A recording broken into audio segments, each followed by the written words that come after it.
Dobrý den, dobrý den, dobrý den. A můžu se zeptat, lze si ten obraz půjčit? Nejde se jako půjčit domů, to určitě ne.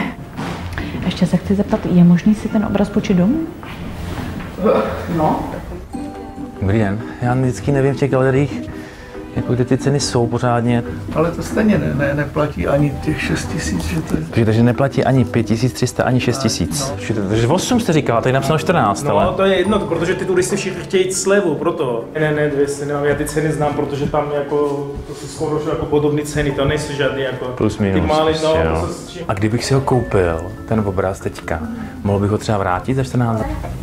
Buď to rovnou kupte, nebo jde co, no. Jako 2,5 metru, jako minimálně a představoval bych si nějakou abstrakci jako olej. Jestli jste mi teď schopni třeba říct něco v tomhle smyslu.